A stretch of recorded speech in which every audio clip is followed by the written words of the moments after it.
अस्सलाम वालेकुम। 10th class कल के लेक्चर में हम लोगों ने सिंपल हार्मोनिक मोशन और उसकी कुछ टर्म्स डिस्कस की थी। आज हम लोग उसकी एग्जांपल्स हैं 3, उनको वन बाय वन स्टडी कर रहे हैं। और उसमें सबसे पहले हम स्टार्ट कर रहे हैं mass of motion attach to the spring, यानी स्प्रिंग के साथ हमने कोई भी मैस अटैच किया हुआ है। Motion of mass attach to spring, और उस स्प्रिंग के साथ मुंसलिक मैस की मोशन को हमने स्टडी करना है कि क्या वो सिंपल हार्मोनिक मोशन है या नहीं। फॉर एग्जांपल हमारे पास ये कोई सपोर्ट है और इसके साथ ये स्प्रिंग अटैच है और हमने इसके साथ ये मैस हैंग किया हुआ है, फिक्स किया हुआ है, ठीक है, और ये किसी हॉरिजॉन्टल पोजीशन में पड़े। अब हम क्या करते हैं, इस मैस को पकड़ के इस पोजीशन पे लाते हैं और फिर छोड़ देते हैं। तो क्या होगा, इसकी इलास्टिसिटी की वजह से ये आगे पीछे मूव करना शुरू कर देगा। यानी फॉर एग्जांपल हम इसको किसी पर्टिकुलर डिस्टेंस पे ले गए, ये m, कितना डिस्टेंस इसने कवर किया, इतना, और यहाँ पे ले जाके मैंने इसको रिलीज़ कर दिया तो ये आगे पीछे मूव करता जाएगा। इधर भी एक पोजीशन आ जाएगी इसकी,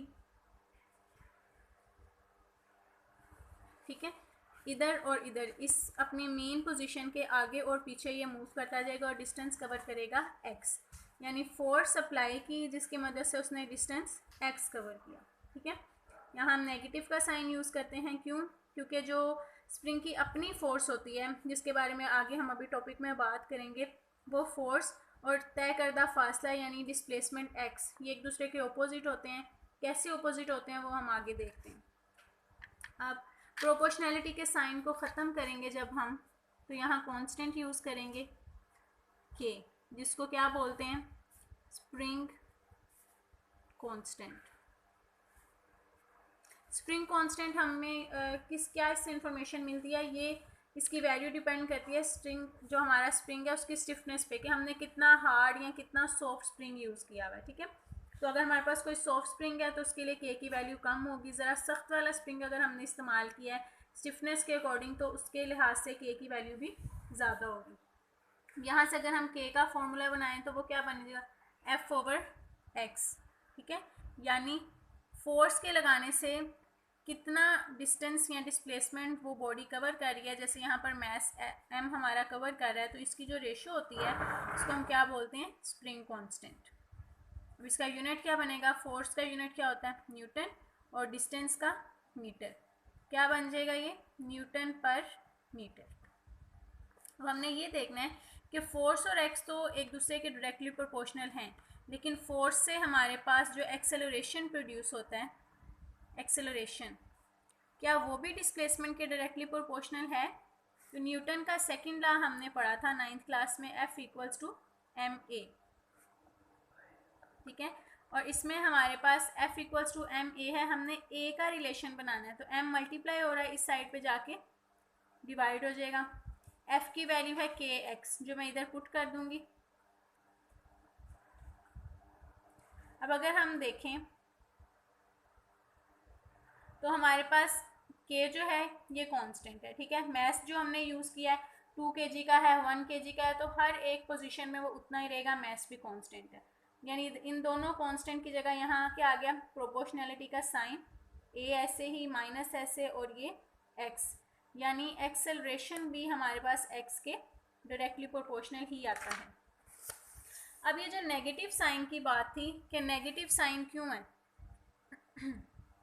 वो इसलिए कि जब भी हम इस स्प्रिंग को इस पोजीशन पे लेके आते हैं और रिलीज़ करते हैं, तो ये अपनी मेन पोजीशन पर वापस दोबारा आना चाहेगा अपने इनर्शिया की वजह से। हमें पता है कि इनर्शिया बॉडी की वो प्रॉपर्टी होती है जिसकी वजह से वो अपनी पोजीशन को बरकरार रखने की कोशिश करता है, ठीक है। तो अब ये इधर वापस उसी मेन पोजीशन की तरफ आना चाहेगा ड्यू टू इनर्शिया, और वहाँ पे फिर ये रुकेगा नहीं, क्योंकि इसने अपनी मोशन बरकरार रखनी है, तो पोजीशन बी पे मूव करेगा, फिर ए पे, फिर बी पे, मेन पोजीशन से होता हुआ। तो ये आगे पीछे अपनी मूवमेंट जारी रखता है जब तक इसके पास इनर्शिया है। अब कौन सी ऐसी फोर्स है जो इसको एक्सट्रीम से दोबारा मेन पे लेके आती है, उस फोर्स को बोलते हैं रीस्टोरिंग फोर्स, जो कि हमेशा बॉडी को पुल करती है टुवर्ड्स द मेन पोजीशन। इसलिए हमने नेगेटिव साइन यूज़ किया है कि डिस्टेंस इस डायरेक्शन में कवर होता है और फोर्स बॉडी को खींच रही होती है टुवर्ड्स मेन पोजीशन, तो दोनों एक दूसरे के ऑपोजिट होती हैं, ठीक है। और जैसे जैसे ही हमारी बॉडी मीन पोजीशन की तरफ मूव करती है, अपनी एक्सट्रीम से मीन की तरफ आती है, तो रिस्टोरिंग फोर्स आहिस्ता आहिस्ता क्या हो जाती है, कम, क्योंकि वो अब उस तरफ आ रहा है और मीन पोजीशन पे आके बिल्कुल वो ज़ीरो हो जाती है हमारी जो रिस्टोरिंग फोर्स, और स्पीड यहाँ पे आके मैक्सिमम हो जाती है। अब हमने ये देखना है कि इन तीनों पोजीशंस पे, मीन पे और दोनों एक्सट्रीम पे, काइनेटिक और पोटेंशियल एनर्जी जो हम 9th क्लास के चैप्टर नंबर 6 में पढ़ चुके हैं, काइनेटिक और पोटेंशियल एनर्जीज, इन दोनों की क्या वैल्यूज़ होती हैं।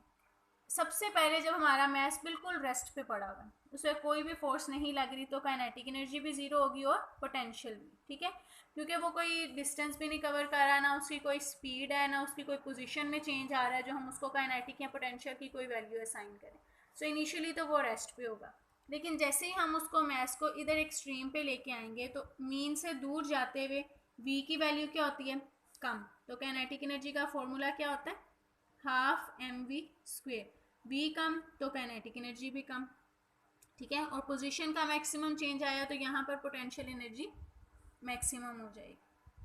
तो इसलिए हमारे पास दोनों एक्सट्रीम पे काइनेटिक ज़ीरो होती है और पोटेंशियल एनर्जी मैक्सिमम होती है, और जैसे ही बॉडी एक्सट्रीम से मीन की तरफ आती है तो बड़ी स्पीड के साथ वो यहाँ पे आती है, तो स्पीड हाई तो काइनेटिक एनर्जी भी हाई, काइनेटिक एनर्जी मैक्सिमम होगी और potential zero at mean position during motion.